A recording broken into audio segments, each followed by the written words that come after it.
पीले दांत वाली बहू। रंजना कभी ब्रश नहीं करती थी।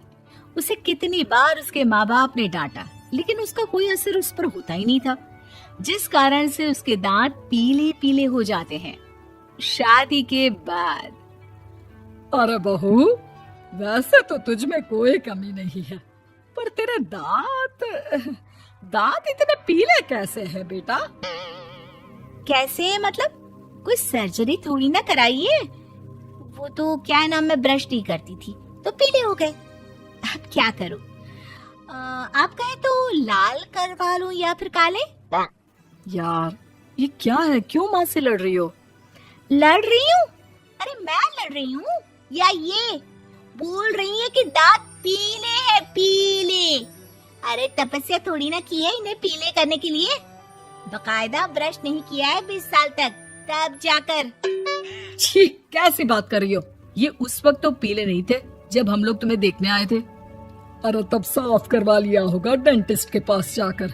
अब देखो कैसे पीले पीले लग रहे हैं। रंजना सास की तरफ गुस्से से देखती है। फिर शुरू हो गई पीले पीले पीले। अरे पीले तो तब भी थे जब मेरे हाथ का रसगुल्ला उड़ा उड़ा कर खा रही थी और बोल रही थी, लड़की नहीं गुणों का खजाना दे रहे भाई साहब आप। खैर, अब वो लोग करते भी तो क्या करते, पीले दांत वाली बहू पल्ले पड़ी थी तो झेलना तो था ही। एक दिन कीर्तन में रंजना गाना गा रही थी। अरे कमला बहन, माँ का द्वार है, यहाँ तो सब शुद्ध होकर आते हैं, फिर अपनी बहू को ब्रश भी नहीं करवाती तुम। दूर से पीले पीले दांत भक्ति में बाधा उत्पन्न कर रहे हैं। अरे कोई 2 साल के बच्ची थोड़ी ना लेकर आई हूँ मैं बहू बनाकर। अच्छी खासी लड़की है, अरे कैसे करवाऊं ब्रश? ये तो उसे खुद करना चाहिए ना। अब माँ बाप तो इसके जैसे तैसे निपटा दिए, ये नहीं सोचा कि सास कैसे संभालेगी।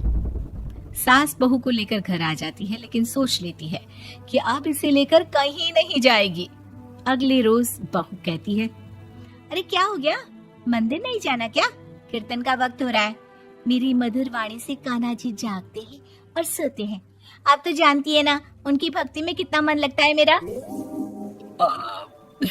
वो क्या है ना, तबीयत ठीक नहीं लग रही है मेरी, आराम करूंगी मैं। तबीयत ठीक नहीं लग रही? अभी तो मिथुन के गाने पर नाच रही थी आप, और अब बोल रही है कि तबीयत ठीक नहीं लग रही। अरे भक्ति में मन लगा लो सासू माँ, ऊपर जाना है, क्या मुंह दिखाओगी आप? हाँ? सास को बहू की बात पर गुस्सा आ जाता है। मैं क्या मुंह दिखाऊंगी, इसकी चिंता तो ना कर, समझी? अपने मुंह की चिंता कर, जो ये पीले पीले दांत लेकर हर जगह पहुंच जाती है। पता है लोग कितना मजाक बनाते हैं। ना जी ना, मैं नहीं जाना कहीं तेरे साथ। तो ये बात है। कोई ना, मत जाओ, मैं अपने कमरे में ही बैठकर भक्ति कर लूंगी। ऊपर वाला दांत थोड़ी ना देखता है, मन देखता है, भावना देखता है। और अरे बस बस, तू सब कुछ दिखा, बस ये सफेद चमकदार दांत ना दिखाना किसी को, है?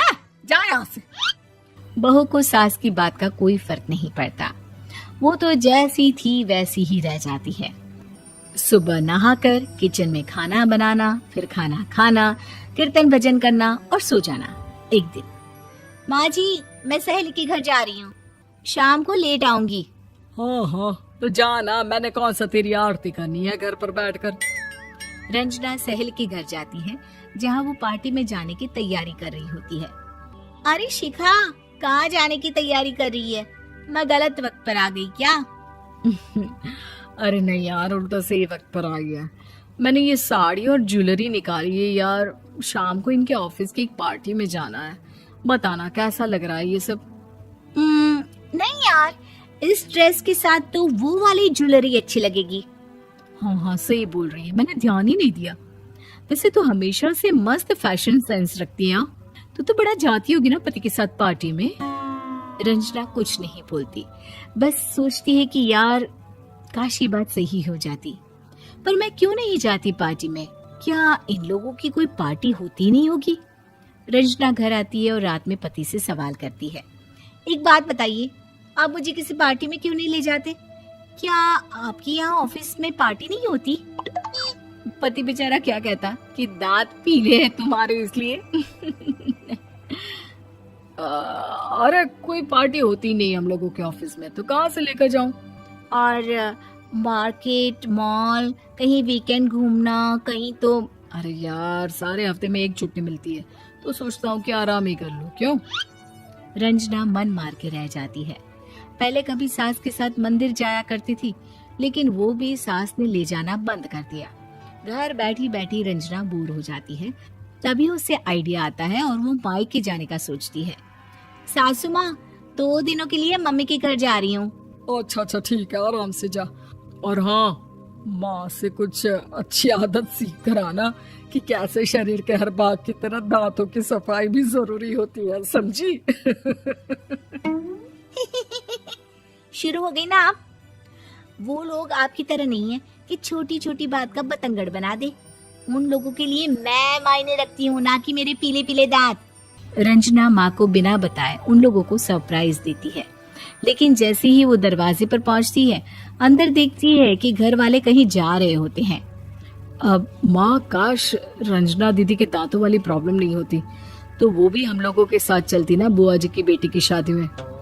हाँ बेटा, लेकिन अब उसे कौन समझाए कि उसको उसके पीले दांत नहीं दिखते, लेकिन उसके आसपास के लोगों को कितना एम्बैरेसिंग फील कराते हैं। मुझे तो कितनी बार उसके स्कूल की टीचर ने शिकायत की कि उसके साथ कोई लड़की बैठना भी नहीं चाहती, और ना ही कॉलेज में कोई उससे बात करना चाहता था। लेकिन पता नहीं क्यों उसे ये बात समझ में ही नहीं आती। कोई कमी नहीं है उस लड़की में, बस यही कि दांत पीले हैं। वो तो भला हो जीजा जी और उनकी माँ का, जो दीदी को जैसी है वैसे ही रखा हुआ है। रंजना को अपने घर वालों की बात सुनकर बहुत दुख होता है। वो सोचती है कि वो क्या करे, लेकिन फिर वो सीधा डेंटिस्ट के पास जाती है, अपने दांत चमकाती है और कसम खाती है कि वो रोज ब्रश करेगी।